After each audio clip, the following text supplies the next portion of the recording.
Washington y Danisa. Última semana, como decía Washington, del tercer mes del año, y ya la próxima semana vamos a estar comenzando el mes de abril. Decíamos que el tema de la epilepsia, este domingo se realizó lo que es, o se recuerda, lo que es la Jornada Mundial de la campaña de concientización, tanto para jóvenes como también para adultos, y todo lo que pasa con el tema de epilepsia. Con tal motivo, hoy nos visita aquí en nuestra casa, en nuestro canal, la doctora Claudia Bautista, que es pediatra y además es neuróloga infantil del Hospital de Niños San Roque de la ciudad de Paraná, al cual le damos las muy buenas tardes, doctora Claudia. Gracias por venir. Gracias a usted por la invitación. Bueno, ¿qué es lo primero que se debe saber sobre lo que es la epilepsia? Bueno, me parece a mí que lo primero es saber que es una enfermedad frecuente, que no es una enfermedad rara, por lo tanto para salud pública, la epilepsia digamos, tiene un rol importante. Es una enfermedad que la padecen. Bueno, a ver, perdón, tenemos un pequeño problemita de audio que ya vamos a solucionar para poder dialogar con la profesional para ver sobre el tema epilepsia. Mientras tanto, vamos a actualizar los datos del tiempo en la ciudad de Paraná, donde tenemos una jornada de día lunes muy, pero muy agradable, como estamos viendo en la pantalla en la jornada de hoy, cuando han pasado 7 minutos de la hora 15, 25 grados, 8 décimas es la temperatura en la capital entrerriana. Tenemos una jornada de cielo despejado, como estamos viendo con nuestra cámara Domo a través de la ciudad de Paraná, en lo que tiene que ver con lo que es el buen tiempo que tenemos a esta hora en la ciudad de Paraná. Decíamos, y estamos participando de esta propuesta periodística que compartimos todos los días, minutos después de la hora 15, a través de entrevistas, y que vamos a hablar sobre esta jornada mundial que se desarrolló en el día de ayer, domingo 26 de marzo, sobre el Día Mundial de la campaña de concientización sobre lo que es la epilepsia. Decíamos, estamos por hablar ahora con la doctora Claudia Bautista, que es pediatra, que es neuróloga infantil del Hospital de Niños San Roque, sobre esto. Claudia, ahora retomamos ya sí lo que es la nota en sí. ¿Qué es lo primero que hay que saber? Además de que no es una enfermedad compleja ni nada del otro mundo, pero hay que tomar sus recaudos, ¿no? Bueno, para mí lo más importante es que es una enfermedad frecuente, tanto en niños como en adultos. Es una enfermedad que no distingue razas ni sexo, como usted bien dijo. Y bueno, que sea frecuente también la hace importante para el concepto de lo que es la salud pública, porque no estamos hablando de una enfermedad rara, que hay pocas personas, sino a nivel mundial, más o menos 65 millones de personas sufren epilepsia, 1% más o menos de la población. Y bueno, yo soy pediatra, digamos, neuróloga infantil. Las edades más frecuentes son los niños, la edad infantil, y los adultos mayores de 60 años. ¿Todas las personas o todas las familias tienen acceso a tratarse sobre esto del tema de la epilepsia? Sí, porque en realidad en cuanto a pediatría, digamos, el pilar fundamental de la atención es justamente el pediatra. O sea, estamos hablando de atención primaria. Si bien el concepto de epilepsia implica por ahí tener algún tipo de epilepsia más rara, no más rara en sí como epilepsia, sino de más difícil control, que eso ya va a ser derivado a un centro por ahí de mayor complejidad, o se va a tratar con especialistas. El primer contacto en el caso del niño es con el pediatra. Y muchas de las crisis epilépticas en la edad infantil son síndromes autolimitados, es decir, que tienen que ver con la edad, que con el pasar esa edad el síndrome epiléptico se soluciona. Es decir, que por ahí, aunque uno no tenga acceso a un neurólogo infantil en primera medida, el pediatra puede hacer una muy buena anamnesis, que es una historia clínica, recabar los datos, semiología de las crisis, y con eso ya puede aportarle un montón a la familia. Y por supuesto que después se va a derivar a un neurólogo, en el caso de los niños infantil, de los adultos a un neurólogo de adultos, para hacer otro tipo de estudios y bueno, buscar medicación, etcétera, etcétera. Los primeros síntomas en un chico, por ejemplo, es como que aparece un poco perdido, no sabe o no recuerda lo que le pasó. En realidad ayudan mucho. Esto sorprende a los papás, ¿no? Eso es un tipo de crisis. Primero, el concepto más grande es que es una crisis epiléptica y que es una epilepsia. epilepsia. La crisis epiléptica es un fenómeno transitorio. Estamos hablando siempre del sistema nervioso central del cerebro. Un fenómeno transitorio en el cual como que las neuronas descargan más de lo que tienen que descargar, por decirlo de alguna manera simple, si hay una descarga excesiva neuronal. Eso tiene un inicio y tiene un final. Para hablar de epilepsia hay otros conceptos. Hay una liga internacional por la cual los neurólogos nos basamos, que es la Liga Internacional contra la Epilepsia, la ILAE, y hay una definición de lo que es epilepsia, que en el caso actual es tener más de 2 crisis no provocadas. No provocada quiere decir que no hay una causa aguda que la esté causando. Por ejemplo, usted tiene un traumatismo de cráneo severo, puede tener una crisis epiléptica y no ser una epilepsia, porque su cerebro está reaccionando ante una injuria, como en este caso sería un golpe. Usted tiene una meningitis, que es una infección del sistema nervioso central, y puede tener crisis en ese contexto y después no ser una epilepsia, o sí, depende de los casos. Entonces, más de 2 crisis no provocadas, con diferencia de 24 horas. Puede haber, ahora el concepto de epilepsia también se puede dar con una sola crisis no provocada, con que tenga un riesgo de recurrencia. Riesgo de recurrencia quiere decir que se va a repetir, similar a que si usted hubiera tenido 2 crisis, tiene que ser mayor del 60%. Ese solo evento epiléptico, si reúne esas características, también es epilepsia.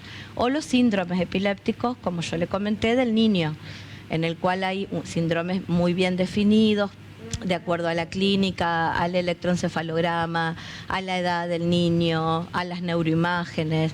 Entonces, a veces con una sola crisis uno también puede definir epilepsia. Son cosas distintas.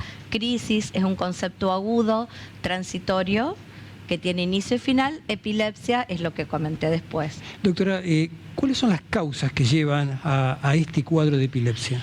Bueno, en los niños hay causas genéticas, o sea que forman parte de síndromes genéticos, inclusive aunque no sea un síndrome conocido, como hablar de un síndrome que ya está establecido, hoy se presupone que hay muchas causas de epilepsia y se está estudiando, que antes decíamos desconocidas o idiopáticas, en los cuales al hacer un estudio genético que se llama un panel, se estudian los genes. Cada vez se están encontrando más epilepsias que tengan un correlato genético, porque la genética es como que ha crecido exponencialmente en este último tiempo. Entonces una de las causas podría ser genética, otra estructural. Estructural es cuando el sistema nervioso tiene algo que no está bien, llámese una displasia de la corteza que está diferente, formada, tumores, etcétera, etcétera. Causas infecciosas también pueden provocarla, inmunitarias. Últimamente estamos viendo muchas enfermedades de origen autoinmune que causan epilepsia también, metabólicas, que falte algo en alguna enzima, algo que pueda también causar la enfermedad. O sea, y las desconocidas, en las cuales uno dice, bueno, hice todos los estudios, está todo bien, pero el chico tiene epilepsia, pero no hay algo que uno pueda decir, tiene epilepsia por tal cosa. Ahora, en ese contexto y en ese cuadro, Claudia, ¿hay medicación como para sobrellevar tranquilamente una vida prácticamente normal? Sí. Otro concepto importante, el más importante, es que no es rara en cuanto a la población. Y el otro concepto importante es que el 70% o más quizás de las epilepsias tienen muy buena evolución. O sea, andan bien con la medicación. El paciente puede hacer una vida normal, el niño hace una vida normal. Muchas, como dije, son autolimitadas, síndromes autolimitados, que quiere decir o edad dependiente. Se dice ahora, pasada esa edad no la va a tener más. Y en general el 70, el 80, digamos 70 mejor, responden a la medicación. Después hay otro grupo de epilepsias, que es 30%, que se llaman fármaco-resistentes, es decir, o refractarias. No responden a 1 o 2 medicamentos bien elegidos, a dosis correctas, que correspondan a ese síndrome epiléptico, que pueden ser solos o combinados, a dosis correctas. Ya si no responde, pasaría a ser este tipo de epilepsia, para los cuales hay otros tratamientos, digamos, que no son la medicación en cuanto a lo que estamos acostumbrados como una droga. Una droga común que se compra en una farmacia. Ahora le hago la última pregunta, doctora, porque sé que también es un tema que preocupa y mucho. ¿Hay una derivación del cannabis para utilizar para lo que es este problema? Bueno, en este grupo de las epilepsias refractarias hay un grupo que es quirúrgico, o sea que se pueden operar, que eso obviamente que requiere un montón de estudios y bueno, poder llegar a que uno con la cirugía va a poder mejorar la epilepsia. Ese grupo no es tan grande, pero bueno, existe un grupo quirúrgico que es importante porque hay síndromes epilépticos que se resuelven casi le diría totalmente con la cirugía, si es la que corresponde.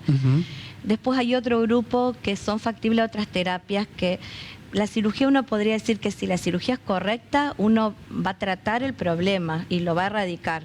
Ahora, si no puede usarse la cirugía, los otros tratamientos son, no sé si decirlo, pero como paliativos, o sea, ayudarían, pero quizás uno va a tener la manera respuesta tan profunda. Claro. Ahora, y ahí estaría el cannabis, que ha cobrado mucha fuerza en este último tiempo a partir de trabajos de investigación del Hospital Garrahan, donde se ve eficacia muy importante de 60-80% de control de crisis en síndromes epilépticos también específicos, muchos específicos y otros epilepsias muy catastróficas, es decir, muchas crisis por día. Estamos hablando de niños que tienen 30, 50 crisis por día. Son casos extremos. Extremos. El otro pilar de tratamiento es la terapia cetogénica, que lleva muchos años de aplicación en el país y es muy efectiva. Y el otro es el estimulador del nervio vago, que es una cirugía donde se implanta un estimulador que ayudaría a abortar las crisis. ¿Sí? Claudia, la última, ahora sí, con esta cerramos. ¿Qué pasa? Algunas personas que nos está viendo a través de la televisión y dice, ¿cómo puedo actuar cuando veo una persona que tiene un ataque de epilepsia? Bueno, justo hoy pusimos en el hospital porque me llegó una foto por el Día de la Epilepsia que decía, crisis epiléptica, usar el cerebro. Entonces cada letra, la C era controlar el tiempo, porque si pasan más de 5 minutos uno tiene que llamar a un servicio de emergencia. La E era evitar los golpes, o sea, si uno ve un paciente en la calle, puede colocarle algo blando atrás de la cabeza para que no se golpee. Bueno, me voy acordando así, la O era de olvidarse de la lengua, porque mucha gente piensa que tiene que colocar algo duro porque se va a atragantar con la lengua y en realidad no. Lo único que hay que hacer es colocar al paciente de costado. Por supuesto que si el paciente tiene algo en la boca, tiene comida, hay que sacarla. Para que no se ahogue. Exacto, o puede ponerse algún objeto blando, sino con colocar de costado está bien. La B de cerebro era la broncoaspiración, por eso el colocar de costado, ¿sí? Bueno, veo que hay varias opciones como para poder actuar. Digamos que la gente que está en la calle, si hay un paciente que tiene una crisis, con observarlo, colocarlo de costado, evitar sacudirlo porque no va a lograr nada, y no colocar ni la mano en la boca porque se va a lastimar probablemente, y si pone algo duro va a lastimar al paciente, estaría perfecto.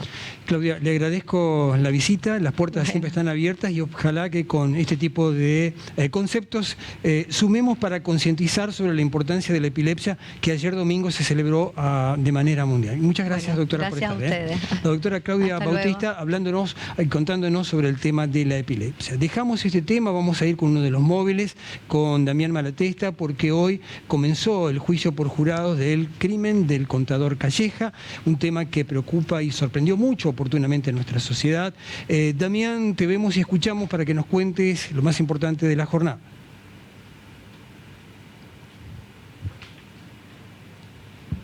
Raúl, buenas tardes, así es, y con quienes estamos son con los abogados que representan a la querella.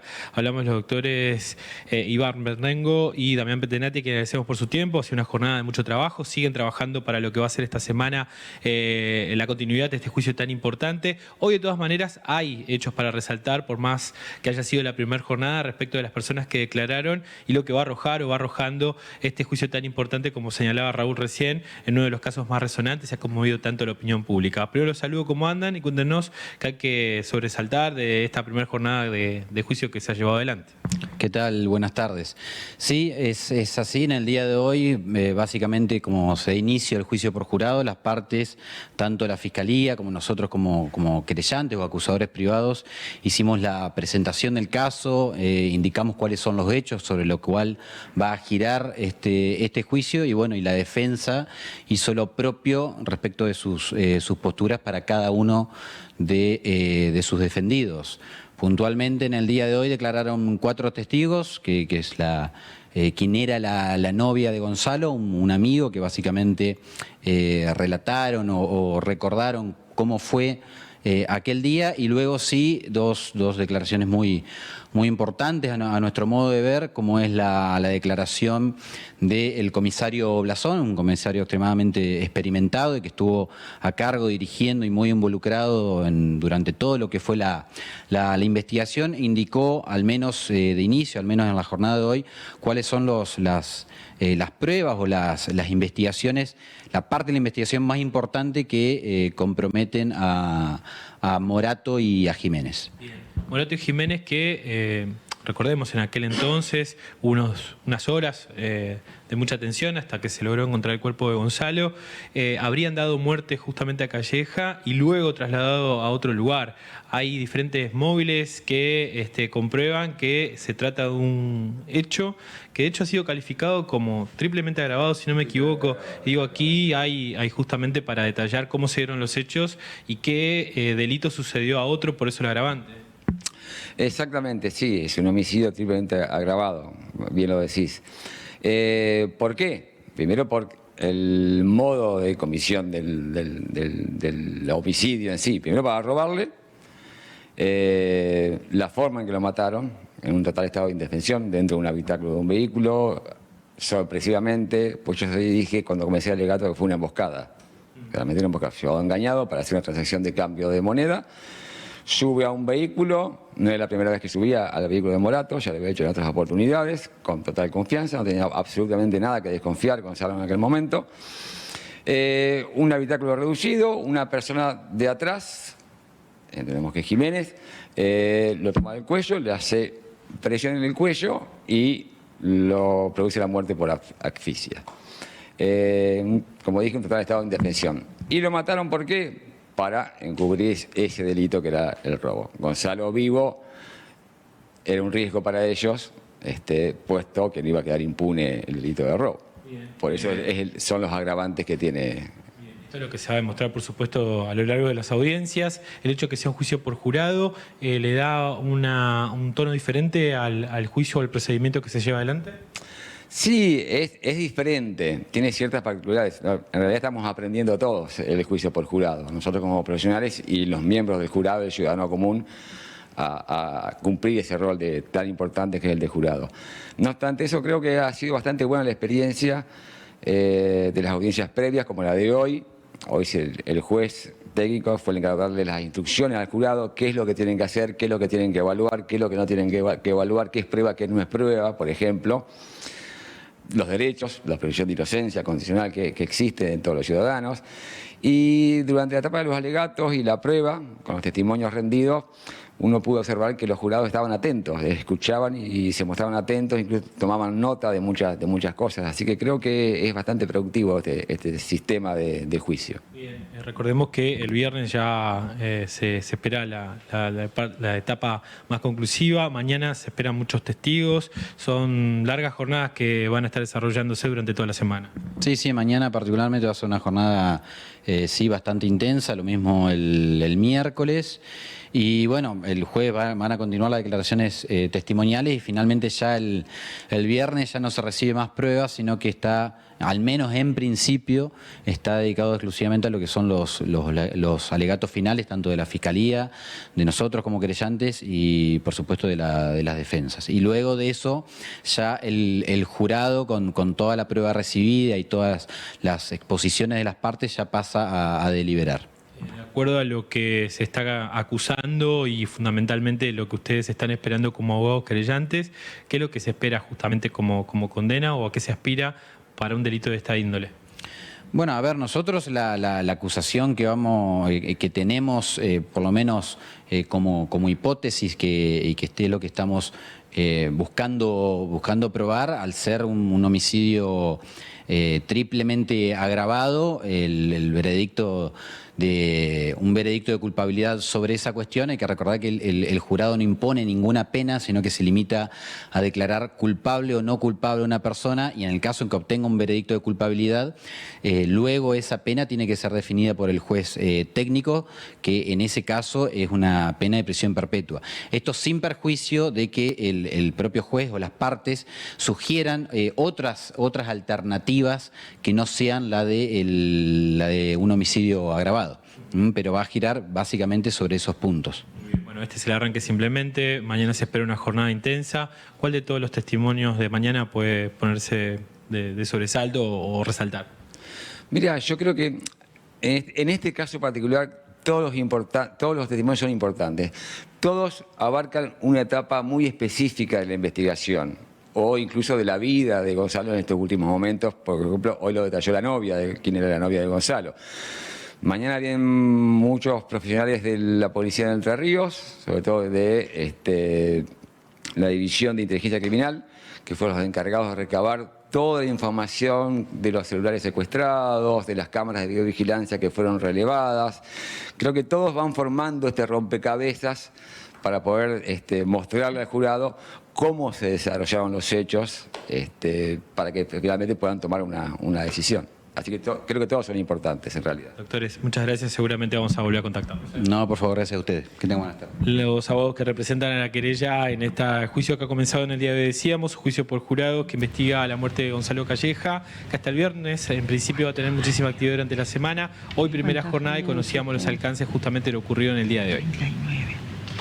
Damián, muchas gracias por toda la información y completo el panorama de lo que va a ser esta semana intensa, con muchos testimonios y un tema que por supuesto ha atraído y mucho a la sociedad, porque causó un gran impacto en la manera en que se le produjo el homicidio al joven Calleja. Gracias por todo el testimonio y seguiremos de cerca este tema.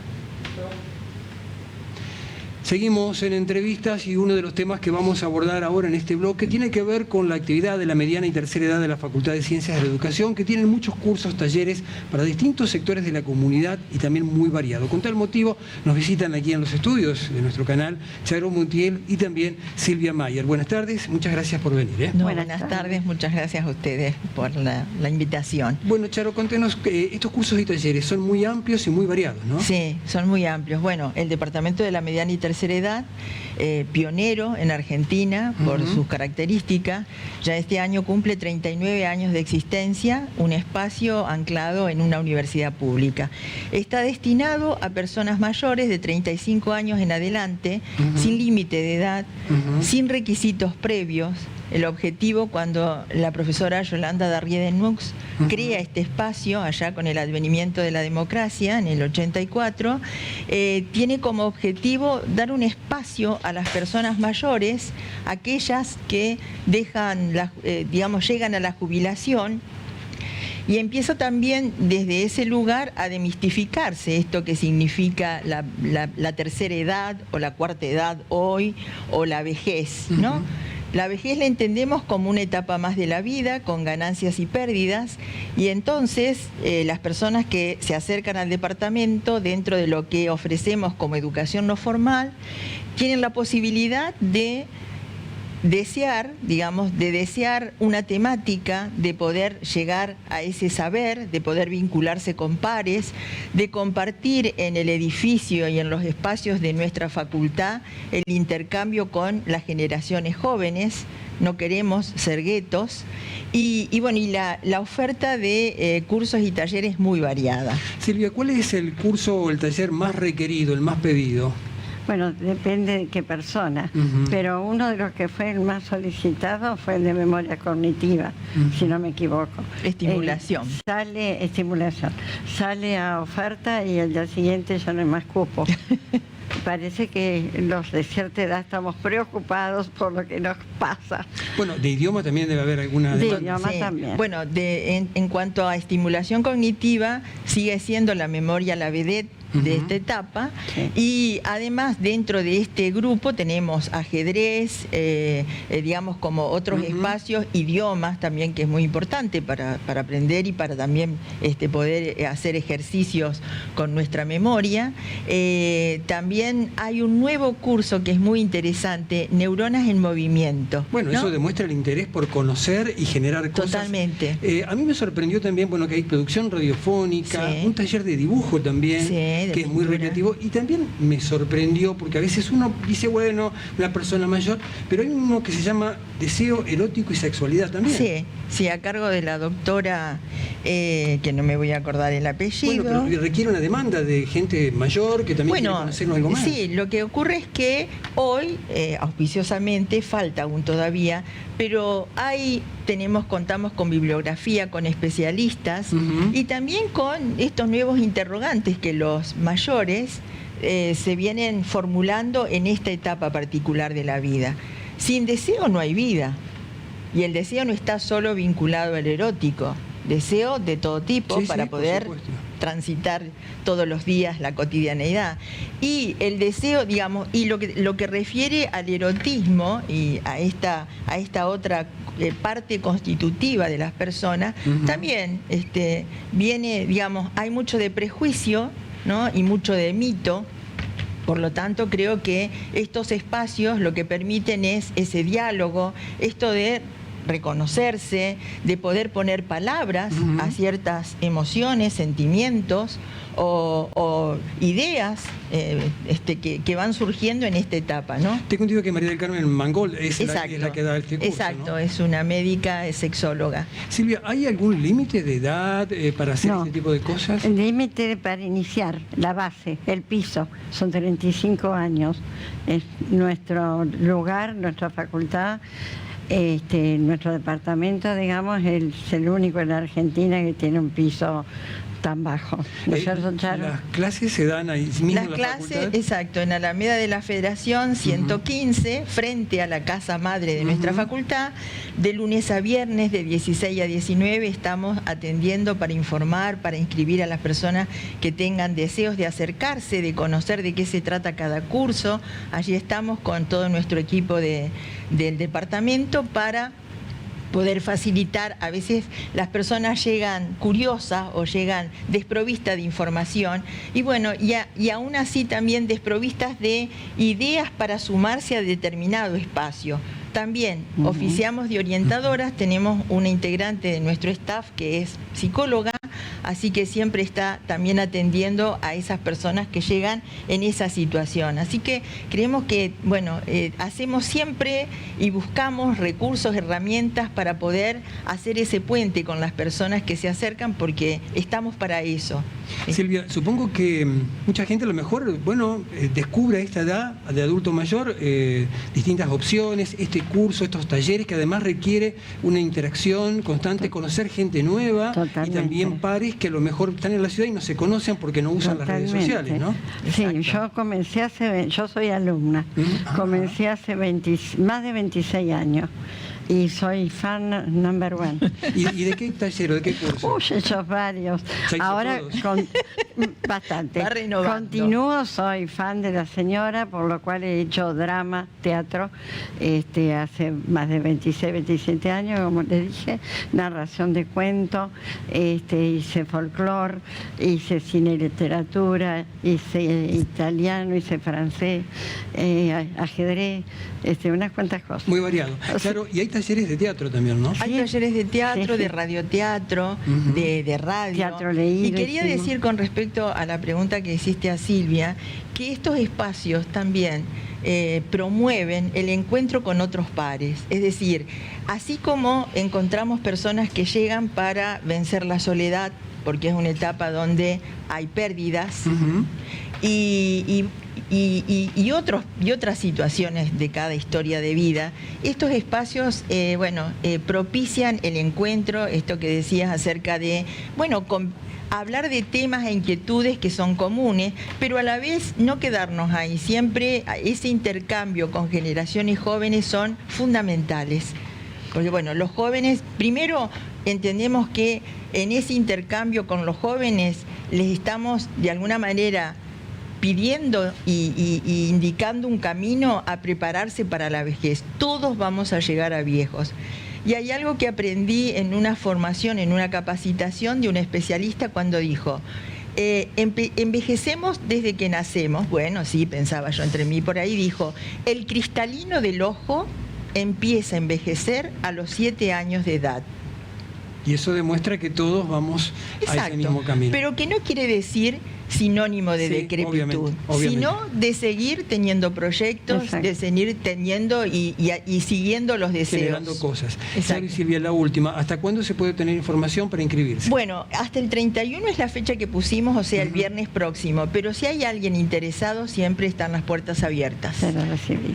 Charo Montiel y Silvia Mayer, gracias por venir. Las puertas siempre están Muchas abiertas. gracias. Igualmente. Que les vaya muy bien. Muchas gracias. Hasta aquí nos contaba la gente del Departamento de la Mediana y Tercera Edad de la Facultad de Ciencias de la Educación estas opciones que hay para poder hacer estos cursos y talleres. Han pasado 35 minutos de la hora 15 y como todos los días hacemos el pase con el colega Horacio Moglia. Horacio, buenas tardes, te vemos y escuchamos.